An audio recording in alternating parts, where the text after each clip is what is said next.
저는 미디어 작업과 설치 작업을 같이 하고 있는 정정주 작가입니다.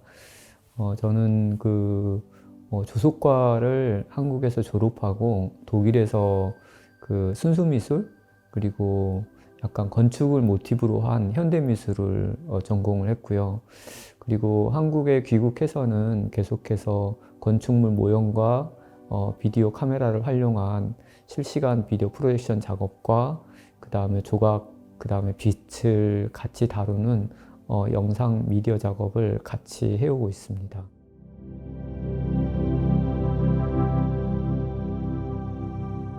제가 이제 한국에 귀국을 한 다음에 여러 가지 작업에 대한 시도를 해 가다가 어떤 도시에 집중을 하게 됐던 것 같습니다. 그 계기는 제가 일산에 살면서 이제 계속 서울을 오가다 보니까 그 중간에 있는 그 큰 쇼핑몰?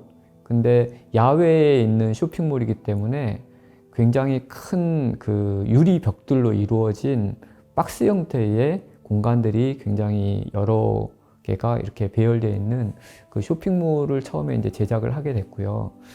그 공간을 만들면서 생각을 했던 게 어떤 실내의 공간이 내부의 그 사람의 마음을 담는 그 은유의 공간이라고 한다면은 보통은 창문과 문과 그 다음에 어떤 그 들어가는 입구를 통해서 바깥과 안이 상당히 구분이 돼 있는데 한국에 와서 계속 접했던 공간은 그런 구분이 상당히 흐려져 있고 오히려 어떤 공간은 외부에서 내부가 훤히 들여다보는 창백한 빛으로 가득 차 있는 텅 빈 공간, 혹은 어떤 공간은 또 완전히 이렇게 막혀 있는 공간, 또 아파트 같은 공간도 베란다 창은 이게 벽인지 문인지 창인지 헷갈리는 그런 굉장히 복합적인 공간이었던 것 같습니다.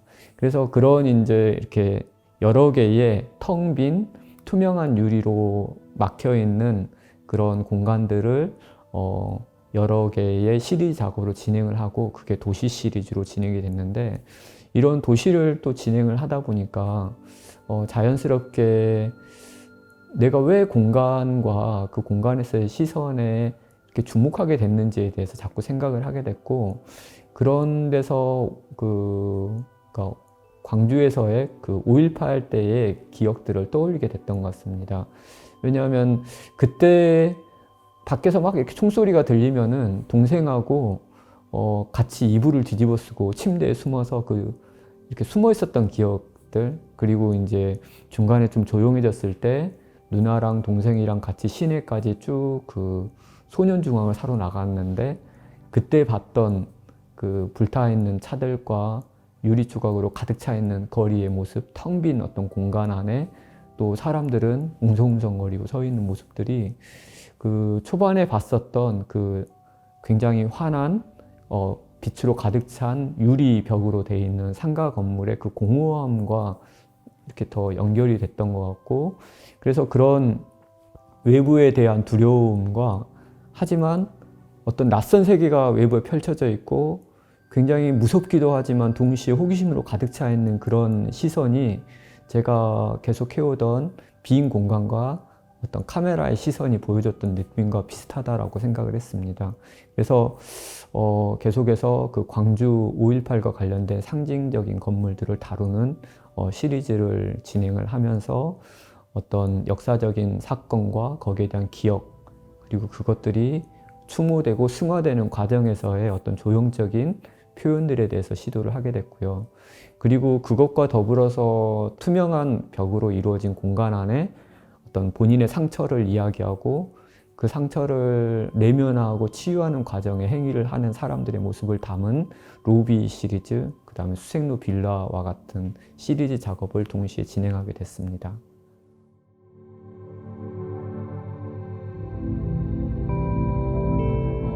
저는 이제 조각을 공부하다가 독일에 가서 처음 이제 학교 입학을 준비하면서 공간을 많이 그리게 됐거든요. 특히 이제 방이라든지 그 어떤 그 건물이 보이는 풍경이라든지, 그러면서 그 주로 방 안에서 이제 방을 그리다 보니까 아무래도 바깥의 풍경도 같이 그리게 되면서 창밖에 있는 어떤 다른 풍경도 그리게 됐고요. 그러다가 그러니까 제가 독일에 맨 처음 유학 갔었을 때 작은 집을 하나 임대를 해가지고 살게 됐는데, 그 당시는 어학을 공부하고 독일어를 잘 못하니까 거의 학원 갔다 오고는 하루 종일 이제 그 작은 집에 이렇게 있었거든요. 그리고 독일에 이제 그런 햇볕이 굉장히 밝다 보니까 바깥에 펼쳐진 끝없는 정원의 모습과 그다음에 거기서 들어오는 빛이 굉장히 아름답게 느껴졌었는데, 너무 계속 거기에 있다 보니까 어느 순간 그 빛이 계속 창문을 통해 들어와서 방이 작은데 그 작은 방 안을 이렇게 계속 움직이는 게 너무 신경 쓰이기 시작하더라고요. 그게 거의 제가 앉아있던 책상 그 발 있는 데까지 길게 들어오고 이제 사라지거든요. 어떻게 보면 약간 그 공포스러웠던 느낌인 것 같아요. 그리고 그것들 이제 자꾸 그리고 뭐 사진 찍고 관찰하고 하다 보니까 창문에서부터 내 발까지는 한 3m? 뭐 한 요 정도인데, 그 창문을 기준으로 그 빛의 광원이 있는 태양까지는 그러니까 이렇게 상상할 수 없는 거리라는 그 공간감이 느껴지면서 엄청나게 먼 거리에 있는 어떤 지점에서부터 빛이 출발을 해서 창문을 부딪히고 내 안쪽 공간까지 들어오는 가늠할 수 없는 거리감과 어떤 차원에 대한 생각을 하게 됐던 것 같아요. 그래서 그 빛을 내가 시각적으로 내가 볼 수 있는 어떤 공간 안에서 움직이는 걸 관찰하는 건 결국 그게 가지고 있는 어떤 다른 차원 혹은 그 엄청난 거리감이 가지고 있는 그 어떤 공포감을 시각화하고 뭔가 이렇게 물질화하는 그런 느낌이었던 것 같아요. 그래서 거기서 이제 숭고라는 어떤 철학 혹은 미술에서 많이 다뤄지는 단어를 그 안에서 생각을 하게 됐고, 그리고 그것들이 자연스럽게 움직이는 빛, 그리고 형태화된 어떤 조각적인 빛, 그리고 빛의 어떤 스펙트럼이 만들어내는 여러 가지 색깔들, 이런 주제들과 연결이 됐던 것 같습니다.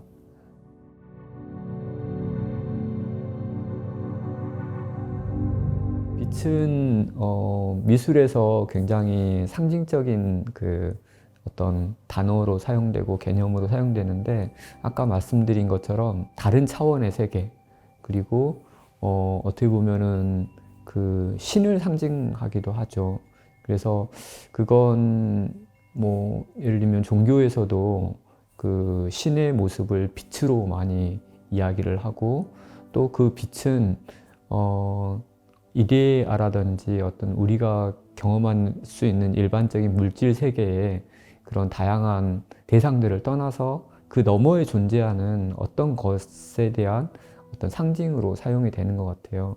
그리고 저도 이제 제가 빛을 관찰하기 시작한 그 지점이 마치 어떤 거대한 것이 내 작은 방을 이렇게 쓱 훑고 지나가는 그 혀처럼 느껴지는 그런 접촉의 어떤 낯설음에서부터 시작을 했기 때문에 자연스럽게 빛의 다른 차원의 그 문제들을 다루게 됐던 것 같아요. 그래서 거기에서 이제 형이상학적 그 별이라는 단어를 붙인 건, 별의 가장 일반적인 형태가 우리가 이렇게 반짝거리는 그러니까 삐쭉삐쭉 튀어나와 있는 형태를 먼저 생각을 하게 되는데, 그 형태는 제가 건물들을 이렇게 계속 관찰할 때 보여주는 직선과 곡선, 그리고 수직과 수평이 마주하는 그 어떤 교차와 연관이 됐던 것 같습니다.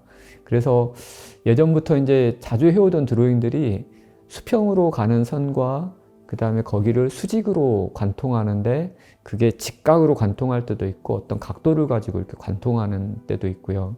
그리고 그건 이제 시점에 따라서 약간 뉘어 있는 상태로 그려지기도 했고, 거기에 이제 또 하나 개입을 했던 게 휘어져 있는 공간이었던 것 같아요. 그래서 수평의 선을 그리고 휘어져 있는 공간으로서의 그 시점을 그리고 거기에 다시 직선에 교차하는 것들을 자주 그렸었는데, 그 구조를 2010년에 처음 그러니까 직선의 공간, 그 다음에 꺾어져 있는 공간, 그 다음 휘어져 있는 공간, 이 세 개의 공간을 서로 삽입시키는 작업에서부터 이 형이상학적 별이 시작됐던 것 같습니다.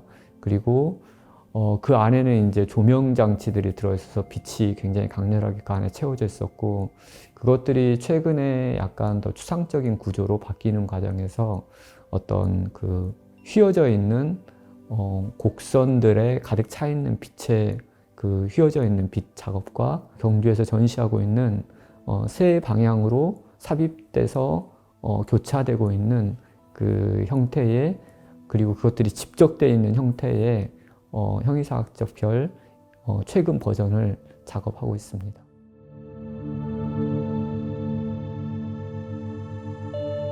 기본적으로 그 건축 공간이 가지고 있는 마음을 은유하는 속성에서부터 시작을 하는 것 같고요. 그러다 보니까 이제 건물을 실제 이미지를 가진 모형으로 제작할 때는 그 건물이 가지고 있는 어떤 분위기, 그래서 뭐 아주 익숙한 건물의 이미지일 때도 있고, 혹은 굉장히 현대적인 건물의 이미지일 때도 있지만, 그 건물이 만들어내는 조형적인 형태가 일단 가장 첫 번째 그 제 작업을 이루는 기준인 것 같습니다. 그 형태는 예를 들면은 크기, 그러니까 스케일도 있고요. 그 다음에 어떤 수평이나 수직의 어떤 방향성이기도 합니다. 그래서 그건 마치 우리가 어떤 존재 혹은 다른 사람을 접했을 때 그 사람에게서 받는 인상과 같이, 우와, 거대한 공간이다. 굉장히 길고 혹은 표면이 굉장히 반짝거리는 재질로 된 공간이다.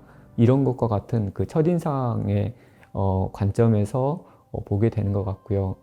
그리고 이제 두 번째로는 그것을 이제 어떻게 관객과 소통시키느냐의 부분에서 초기 작업들에서는 카메라를 사용해서 건물 내부에서 찍고, 그 다음에 그 창문이라든지 이런 것들을 통해서 건물 바깥에 서 있는 사람들을 찍음으로써 건물 내부의 축적과 사람이 서 있는 축적 사이의 그 대비를 실시간으로 그 전시장 공간에 상영하는 방식으로 설치를 했었습니다. 그래서 이런 식으로 어떤 건물이 가지고 있는 그 내면의 모습과 실제 관객이 어떤 식으로 대면하는지, 이런 부분들을 살펴주시면 좋겠고요. 그리고 그것들이 이제 다시 카메라가 빠지고 빛의 어떤 변주와 그 다음에 건물 구조에서 보여주는 표면상의 구조가 같이 결합되면서 관객들에게 또 어떤 아름다움과 그 다음에 내면에 대한 관찰을 할 수 있게 해주는 것 같습니다.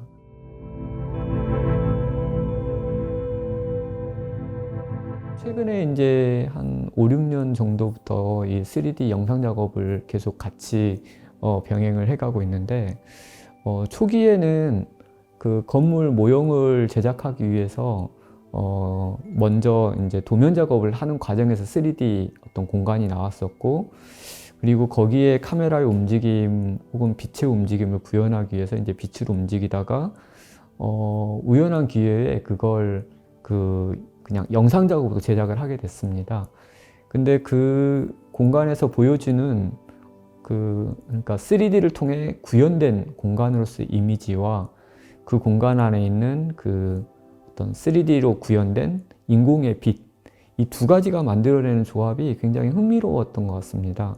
그래서 거기에는 이제 당연하게 카메라 시점이 위치를 하게 되는데, 이 시점은 보통 이제 작업을 위한 초기 그 렌더링에서는 관객의 시점을 잡고 관객이 어떻게 그 공간을 경험하는지에 대한 시점으로 보게 되는데, 이제 자꾸 진행을 하다 보니까 그 시점의 어떤 위치가 그 공간과 빛을 읽어내는 굉장히 중요한 그 고리의 역할을 하게 됐던 것 같고, 그래서 그게 공간을 어떻게 비추고 또 어느 정도의 높이에서 보는가에 따라서 가상으로 만들어지는 그 공간들의 어떤 새로운 경험, 그리고 그 공간 안에 들이우는 그 인공 빛들의 그 색과 움직임을 경험하는 하나의 그 기준점이 됐던 것 같습니다.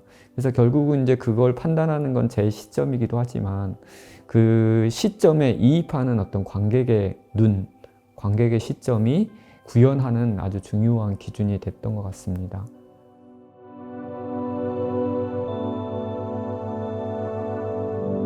제 작품은 어떤 은유된 공간, 근데 거기에는 빛의 상징이 같이 포함되어 있는, 그래서 그것들이 이제 결합된 하나의 그 빛의 상징이 된 것 같습니다. 공간과 빛과 거기에 은유된 마음, 이렇게 네, 생각할 수 있을 것 같습니다.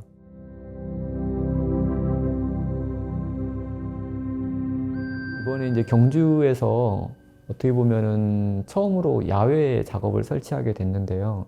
그래서 기술적으로 또 저에게는 또 어려운 어떤 도전이기도 했습니다. 왜냐하면은 그전에는 항상 실내에 빛과 카메라와 같은 장치를 사용해서 설치를 했었기 때문에 어떤 그런 거기에 익숙한 어떤 설치 방식과 제작 방식에 익숙했었는데, 이번에는 이제 야외에 하다 보니까 어떤 야외의 다양한 환경과 관람객들의 어떤 반응들을 생각하면서 작업을 제작하고 설치하면서 어려운 부분도 있지만 또 굉장히 재미있는 경험이었던 것 같습니다.